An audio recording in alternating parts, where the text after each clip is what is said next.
네, 오늘의 말씀 함께 나누시겠습니다. 따라합니다. 나를 믿는 자는 줄이지 않고 목마르지 아니하리라.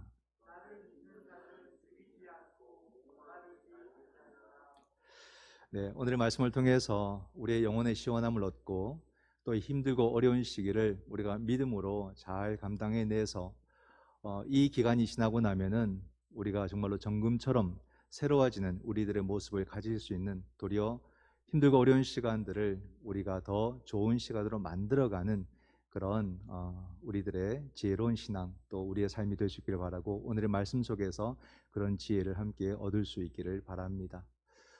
오늘의 말씀은 지난주 말씀과 이어지는 말씀이라고 보시면 되겠습니다. 지난주에 우리가 오병이어 사건을 보았습니다. 그 오병이어 사건을 통해서 군중들은 놀라운 사건을 경험을 하게 되고, 또 이 일을 통해서 예수님을 새로운 시각으로 보게 된 거죠. 지난주에 어떤 말씀이 있었습니까? 사람들이 예수님을 선지자로 보았다라는 겁니다. 음식은 맛있게 먹었어요. 배고프고 줄인 가운데서 음식을 맛있게 먹었는데, 그러고 나니까 저분이 누구일까라는 그런 새로운 시각을 가지게 된 거죠. 그래서 저가 바로 선지자인가라고 하면서 예수님을 임금 삼으려는 그런 움직임들이 나타났다라고 성경에서 이야기를 하고 있습니다. 그래서 예수님께서는 그 자리를 속히 피하셨다라고 했죠. 사람들은 이제 예수님을 통해서 뭔가 자기의 욕구, 욕망, 이것을 실현할 수 있겠다라는 기대를 하게 된 것입니다. 그래서 예수님을 찾아가고 예수님을 좋아하게 되고, 그 시간 속에서 그들은 막 뛰는 가슴을 느끼게 된 것입니다. 그래서 보니까 예수님께서 자리를 피하셨어요. 그래서 예수님을 막 찾아서 가다가 가버나움에 이르게 된 것입니다. 그래서 예수님을 만난 이 군중들이 예수님과 대화하는 장면이 오늘 본문에 나오고, 그 대화 속에서 예수님은 지난번에 있었던, 조금 전에 있었던 오병이어 사건에 대한 그런 의미를 주님께서 설명을 해주는 장면이 오늘 본문에 나타나 있습니다. 그래서 오늘 본문은 대화로 구성이 되어 있는데, 그 대화를 함께 잠시 살펴보겠습니다. 사람들이 가버나움에 와서 예수님을 찾아왔을 때 예수님께서 그들에게 이런 말씀을 하십니다. 26절로 27절을 보면, 너희가 나를 찾는 것은 표적을 본 까닭이 아니요 떡을 먹고 배부른 까닭이로다. 썩을 양식을 위해서 일하지 말고 영생하도록 있는 양식을 위하여서 하라. 이 양식은 인자가 너희에게 주리니 인자는 아버지 하나님께서 인치신 자니라. 자세히 봐야 이 말씀이 정확하게 무슨 뜻인지 알 수 있는 그런 말씀입니다. 거기에 대해서 군중들이 다시 예수님께 묻습니다. 28절 말씀을 보면, 그러면 우리가 어떻게 해야 하나님의 일을 하겠습니까? 이렇게 질문을 하지요. 그러니 예수님께서 또 29절의 말씀을 하십니다. 하나님께서 보내신 일을 믿는 것이 하나님의 일이니라. 이렇게 말씀을 하십니다. 그러니까 또다시 군중이 묻습니다. 30절로 31절에 그들이 묻되, 그러면 우리가 보고 당신을 믿도록 행하시는 표적이 무엇이니까? 하시는 일이 무엇이니까? 기록된 바 하늘에서 당신이 떡을 주어 먹게 하였다, 그들에게 떡을 주어 먹게 하였다 함과 같이 우리 조상들은 광야에서 만나를 먹었나이다. 이렇게 이야기를 하는 거죠. 즉 우리가 당신이 어떻게 하나님께로부터 온 자인 줄 알 수 있습니까? 이런 질문을 하는 것입니다. 그러면서 이 군중들은 예수님에게 모세와 만나 이야기를 꺼내게 되는 거죠. 그 모세는 출애굽 이후에 광야로 나왔을 때 그 척박한 땅, 광야 속에서 백성들에게 만나를 먹인 위대한 민족의 지도자입니다. 그 정도는 돼야 하나님께로부터 온 사람이다라고 우리가 알 수 있지 않겠습니까? 그러면 당신의 어떤 모습을 보고서 우리가 하나님께로부터 온 자라고 당신을 이해할 수 있겠습니까? 그렇게 군중들이 예수님에게 질문을 한 것입니다. 그 질문에 대해서 예수님께서 그렇게 말씀을 하시죠. 너희들은 아직도 모세와 같은 자를 찾고 있구나. 근데 가만히 한번 생각해 봐라. 모세가 백성들에게 만나를 먹였다고 하지만 사실 그 만나는 하나님이 주신 것이다. 하나님이 주셨다. 그리고 중요한 것이 있는데, 그것이 뭐냐면 그 만나를 먹었던 사람들은 다 죽었다는 겁니다. 만나가 귀했지만 그 만나를 먹은 사람은 다 죽었다. 그러므로 오늘 우리는 참떡을 먹을 때만 생명을 얻을 수 있다라고 주님께서 이 오병의 의미를 설명을 하고 계시는 것입니다. 그래서 참떡의 이야기를 하니까 그 군중들이 주여 그 참떡을 우리에게 주소서라고 말을 합니다. 그때 주님께서 이렇게 답변을 하십니다. 35절 말씀에 보면은 예수께서 이르시되 나는 생명의 떡이니 내게 오는 자는 결코 줄이지 아니할 터이요 나를 믿는 자는 영원히 목마르지 아니하리라. 이 글을 요한이 쓰고 있거든요. 요한이 예수님의 그 말씀을 빌어서 우리에게 전하고자 하는 메시지가 이 말씀 속에 담겨져 있습니다. 무엇을 말하고 있냐면 주님께로 오는 자, 생명의 떡을 먹는 자는 결코 줄이지 아니하고 나를 믿는 자는 영원히 목마르지 아니하리라. 지금 요한은 이 백성들의 실존과 그 백성들의 상태를 정확하게 짚어서 설명을 해주고 있습니다. 이 백성들은 어떤 사람들이냐? 줄이고 목마른 자들이다는 것이죠. 이것이 우리들의 실존입니다. 그 당시만 할 때는 먹을 것이 참 부족했겠죠. 먹을 것이 부족하다고 해도 또 있는 것을 먹어도 항상 배가 고프고 또 마셔도 항상 갈증이 나고 목마른 상태가 백성들의 살아가는 삶의 모습이라는 것을 요한이 설명을 해주고 있습니다. 단순히 먹는 것만을 말하겠습니까? 그들의 삶 자체가 굶주려 있고 목마른 그런 삶의 모습을 가지고 있다라는 것입니다. 그래서 요한은 요한복음에 이런 이야기들을 여러 가지로 싣고 있습니다. 그런 가운데 아주 유명한 이야기가 있죠. 요한복음 4장에 나오는 바로 사마리아에 있는 수가성 여인의 이야기가 나옵니다. 그 이야기도 보면 똑같은 이야기가 있는데요. 예수님께서 갈릴리로 가시는 가운데 사마리아를 지나시게 되고 그 가운데 수가성을 지나면서 야곱의 우물에 이르게 됩니다. 그때 거기서 한 여인을 만나게 되는데 그 수가성에서 물을 깃지 못하고 멀리까지 그 뜨거운 데 나와서 야곱의 우물에서 물을 건넌 그 수가성 여인과의 대화 장면이 나와요.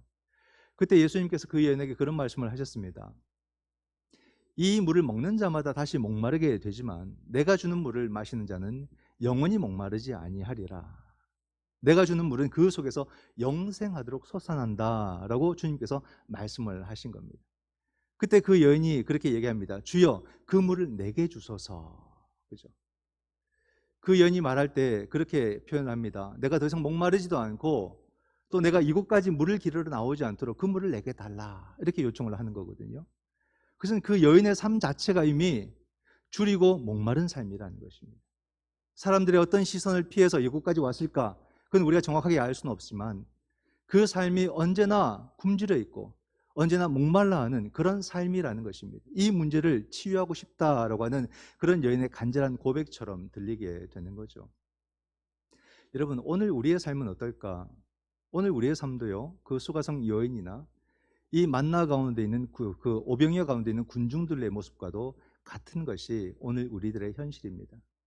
늘 채워지지 않고 늘 굶주려 있고 늘 목마른 것이 우리들의 현실이고 우리들의 실존이라는 것이죠. 늘 연약합니다. 이것을 우리는 경험하고 살아가요. 근데 여러분, 이 경험이 참 부정적인 것이겠지만 우리들에게는 이 경험이 필요합니다. 또 이 경험을 느낄 수 있어야 돼요. 이것을 경험하지 않는 사람들은 항상 그 삶이 또는 그 신앙이 어린아이 수준에 머물러 있는 것을 알게 되고요. 이것을 느끼고 경험하고 하는 사람들은 이제는 그 힘든 시간 속에서 근본적인 질문들을 하게 돼요. 나는 누구인가? 나는 누구인가? 내 삶은 무엇인가? 내 실존은 무엇인가? 고민하게 되고 질문을 하고 그 질문에 답하는 과정 속에서 그 삶도 그 신앙도 자꾸 성장을 하게 되는 거죠. 이런 근본적인 질문들을 우리는 자꾸 던질 수 있어야 됩니다. 그런 가운데서 우리가 주님을 만나가는 그런 과정으로 나아갈 수 있게 되는 것이거든요. 근데 사실 우리는 우리 삶 속에서 이런 결핍을 항상 경험을 합니다. 늘 굶주려 있고 늘 목말라하는 채워지지 않는 그런 것을 우리는 다 느끼거든요. 근데 이것이 정말로 영적이고 신앙적이라는 것을 눈치채지 못하고 인간적인 방법으로 이 모습들을 해소하려고 노력하는 우리들의 모습을 볼 수가 있거든요. 이 갈급함, 이 답답함을 해소하기 위해서 사람들은 대체로 무엇을 할까? 가만히 보게 되면요, 친구들을 많이 찾아다닙니다. 마음 맞는 사람들을 많이 찾고요, 사람을 자꾸 찾아다니는 그런 모습이 있습니다. 물론 도움이 되죠, 어느 순간은. 그래서 막 수다도 떨고 맛있는 것도 먹고 또 여행도 다니고 그런 모습들을 합니다. 근데 여러분, 우리가 친구들과 지인들과 그런 모습을 갖는 것은 좋지만 이것이 우리의 결핍을 해소하기 위한 방법으로서는 적당하지 않다는 겁니다. 여러분, 사람과 한번 대화를 한번 해보십시오. 그 대화가 잘 되든가. 아무리 친구라고 해도요, 어느 정도 대화를 하다 보면 그 대화가 멈추게 됩니다. 그 대화가 더 진전하지 못한다는 것을 알게 돼요. 그래서 대화가 머물러 버려요. 그러다 보면 결국 이 관계도 결국 상투적으로 변하고 마는 것을 우리는 경험하게 되죠. 참 유한하다. 참 우리가 연약하다. 그걸 느낍니다. 더 발전하지 못합니다. 잘 안 돼요, 그것이. 또 어떤 사람들은 이 결핍을 어떻게 해소를 할까? 오늘날 가만히 보게 되면 수많은 사람들이 어떤 문화생활이나 스포츠나 자기 취미생활에 막 몰입하는 걸 보게 됩니다. 그렇지 않아요? 그죠? 좋은 것 같습니다. 그것도 적당히 도움은 되죠. 그림을 직접 그리거나 아니면 그림을 보러 가거나 음악을 듣거나 영화를 보거나 공연을 보거나 이런 활동들을 굉장히 많이 하고요. 또 여러 가지 취미 생활들, 스포츠 또는 뭐 등산 이런 걸 많이 하죠. 좋습니다. 그러나 여러분, 우리가 그 시간들이 막 우리가 집중하는 시간이 되지만 썰물처럼 빠져나가는 그 시간이 지나고 나면은 우리가 보게 되는 현실이 있습니다. 그게 뭡니까? 여전히 갈급해하고 여전히 채워지지 않아서 힘들어하고 있는 내 자신을 그대로 보게 되는 거예요. 전혀 나아지지 않고 회복되지 않는 내 모습을 그대로 볼 수가 있는 겁니다. 만나를 구하고 오병이어를 구하는 우리의 삶 속에서 주어지는 이 주림과 갈증은요, 이러한 인간적인 방법으로 해소되는 게 아니다 이 말이에요. 그렇게 해소되는 게 아니에요. 오병이어, 만나 이런 사건들은요, 우리의 시선을 충분히 빼앗을 수 있는 그런 사건이고요, 우리의 가슴을 뛰게 하고 우리를 흥분하게 하는 그런 사건이 충분히 됩니다. 왜냐하면 이런 사건 한번 뻥뻥 터지면은 먹고 사는 문제가 한 번에 다 해결될 수 있다라는 그런 기대와 생각을 하게 되거든요. 오늘로 말하면 대박을 터뜨릴 수 있는, 인생이 바뀔 수 있는 그런 사건이라고도 생각을 합니다. 오늘날 우리들은 이것을 더 바라는 것 같아요. 먹고 사는 문제 거의 다 웬만하면 다 그렇게 살아갑니다. 그것에서 큰 어려움을 느끼지는 않을 겁니다. 물론 소수의 어려운 사람도 다 있지만요. 하지만 오늘날 우리는 더 가지고 더 누리고 더 채우기를 막연하게 바라는 그런 삶을 우리가 살고 있지 않습니까? 그런 삶이 가져다 준 폐해가 무엇일까요? 만나를 구하고 오병이어를 구하는, 그것을 기대하고 그것을 바라는 삶이 가져다 주는 폐해가 무엇일까를 한번 생각해 보세요. 심각한 폐해인데 그게 뭐냐면요, 바로 하나님의 나라에 대한 그 모든 개념들을 다 가려버립니다. 가려버려요. 하나님 나라가 우리에게 전하고자 하는 게 뭡니까? 정의와 평화와 생명과 사랑과 치유와 화해와 이 모든 것들이 다 하나님 나라 개념들이에요. 근데 만나를 구하고 오병이어를 구하는 그 삶에 집중하게 되면 이러한 정말로 중요한 주제들을 잊어버리고 살게 되는 거예요. 여기에 관심을 못 두고 살게 되는 거예요. 그것이 얼마나 우리의 삶을 피폐하게 만들고 우리의 삶을 무너뜨리는가를 우리는 알 수 있어야 됩니다. 이게 영적인 문제라는 걸 알 수 있어야 되는 거예요. 그래서 예수님께서 단호하게 말씀하십니다. 썩을 양식을 위해서 일하지 말라. 그렇게 말씀하시는 거예요. 만나와 오병이요? 중요하죠. 그러나 그것은 이미 하나님께서 우리 가운데 날마다 일용할 양식으로 기적처럼 베풀고 계시는 거예요. 제가 편지에도 그렇게 쓰지 않았습니까? 오병이의 기적이 놀라운 기적이어서 사복음서에 다 나오지만 그 내용을 들여다보면 물고기와 떡입니다, 여러분. 우리가 일상에서 날마다 대하는 것들이에요. 그것이 하나님의 기적이었던 거죠. 우리가 일상을 사는 것이 기적이었고 주님은 이미 그것을 약속하셨어요. 그러므로 우리에게 하나님 나라를 꿈꾸라고, 그 나라를 위해서 도전하라고 그렇게 말씀하시는데 아직도 우리는 만나와 오병이어를 바라보면서 하나님 나라를 잊어버리고 살아가게 되는 거죠. 그렇기 때문에 주님은 썩을 양식, 결국 먹고는 죽을 그 양식을 구하지 마라, 그렇게 말씀을 하십니다. 그렇게 보면요, 우리의 삶이 좀 역설적입니다. 만나를 먹고 오병이어를 먹는 것은 살기 위해서 먹는 것인데 결국 죽기 위해서 먹는 것이 되고 만다는 겁니다. 그러므로 우리가 먹어야 될 것은요, 우리를 살릴 수 있는 참떡을 먹어야 된다. 주님은 그렇게 말씀을 하시죠. 오병이어를 통해서 주님께서 우리에게 보여주고 싶으셨던 것은 참떡을 보여주고 싶었던 거예요.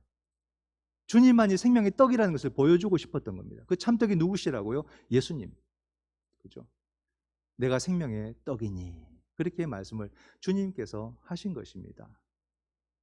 그럼 여러분, 예수님이 생명의 떡이다, 예수님이 참떡이다, 그걸 우리는 어떻게 이해하고 어떻게 받아들일 수 있을까요? 정말로 주님은 생명의 떡인가? 또 그렇게 질문을 다시 해봐야 되지 않겠습니까? 그럼 여러분, 우리가 예수님을 믿으면 더 이상 줄이지 않고 더 이상 목마르지 않는 삶을 살 수 있을까? 우리들의 현실은 그렇지 않죠.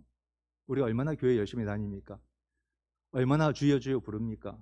그럼에도 여전히 우린 줄이고 목마르고 아프고 하는 일 잘 안 되고 속상하고 사업도 실패할 때가 많고 그런 거죠. 그러면 여러분, 나는 생명의 떡이다 라는 이 말씀은 도대체 어떤 의미일까요?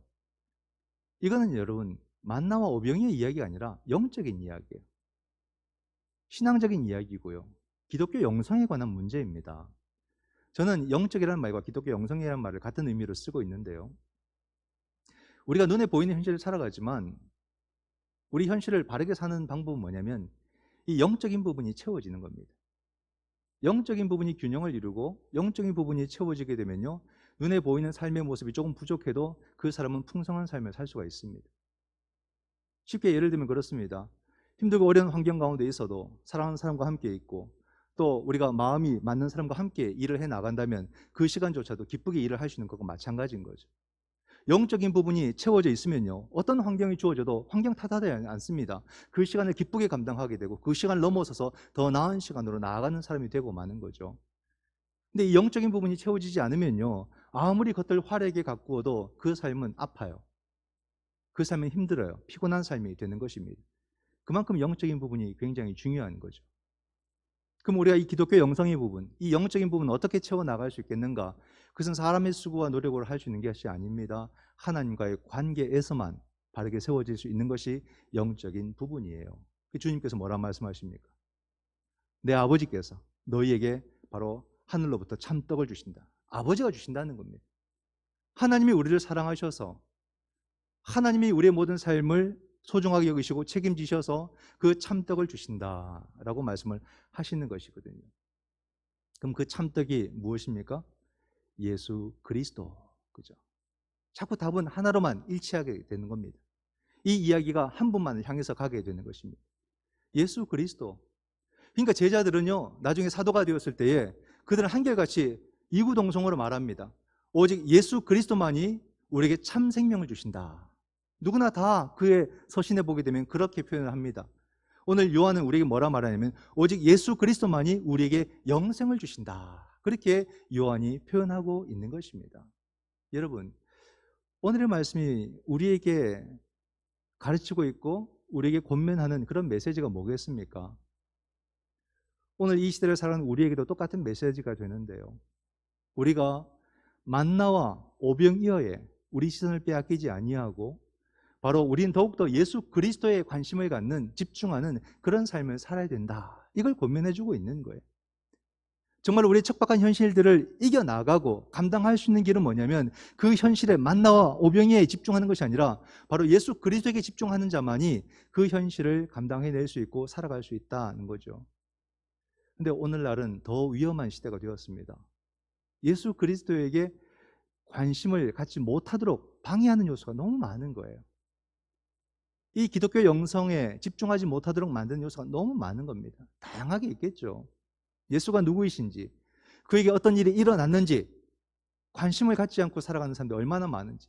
왜냐하면 관심 없어도 교회 다니는 데 지장 없고 신앙생활에 지장 없고 돈 벌고 사는 데 지장이 없다고 생각하기 때문에 그렇습니다.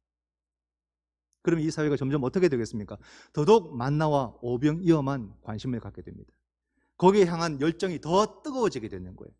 그럼 무엇도 함께 큽니까? 우리의 주림과 또 우리의 목마름도 더 커지는 겁니다. 삶이 더 피폐해져 가는 거예요. 더 가지고 더 누릴수록 그 삶이 더 피곤해지게 되고 더 피폐해진다는 것을 사람들은 경험하게 될 것입니다. 그렇기 때문에 여러분, 오늘 우리 한 사람 한 사람의 삶이 너무나도 소중합니다. 여러분들의 가정도 너무 소중하시고요. 여러분들이 하는 일들도 너무나도 소중합니다. 그럼 우리가 우리 인생을 제대로 감당하고 또 우리가 살아가는 이 시대, 이 사회를 온전히 감당하기 위해서 정말로 우리에게 필요한 것은 무엇일까? 그것은 바로 예수 그리스도에게 더 가까이 가는 것이에요. 답은 오직 하나입니다. 예수 그리스도에게 더 깊은 관심을 갖는 것입니다. 더 이상 우리 삶이 만나와 또 오병이어 거기에 집중하는 것이 아니라 예수가 누구이신지, 그분에게 어떤 일들이 일어났는지, 그분이 가르치는 그 가르침은 무엇인지, 그분의 행함은 어떤 것인지, 이것에 우리가 관심을 가질 때만 우린 더 이상 줄이지 않고 목마르지 않고 생명의 풍성함을 누릴 수 있다라고 오늘 요한은 우리에게 가르쳐주고 있습니다. 사랑하는 성도 여러분, 지금도 여전히 주님은 우리 삶의 토대이시고 우리 모든 생명의 근본이심을 믿으시기 바랍니다. 인생의 답을 자꾸 다른 데서 찾으려고 하면 안 됩니다. 한번 대박 나면 내 인생 펼쳐진다? 바뀐다? 그런 꿈을 그리스도인이 꿀 수는 없다 이 말입니다. 오직 우리가 끝까지 붙들고 갈 것은 예수 그리스도, 그 믿음, 그 신앙, 그 영성을 붙들 때에만 우리 삶에 이 참떡이 주어질 것이고 생수가 주어져서 우리의 모든 삶이 더 이상 줄이지 않고 목마르지 않는 생명의 풍성함을 누리게 될 줄 믿습니다. 여러분의 모든 삶 속에 생명의 떡 되신 우리 주님께서 함께 하심으로 여러분의 모든 삶이 평안이 있고 형통이 있고 능력 있는 그런 삶이 되시기를 주님의 이름으로 축원드립니다. 아멘. 기도하겠습니다.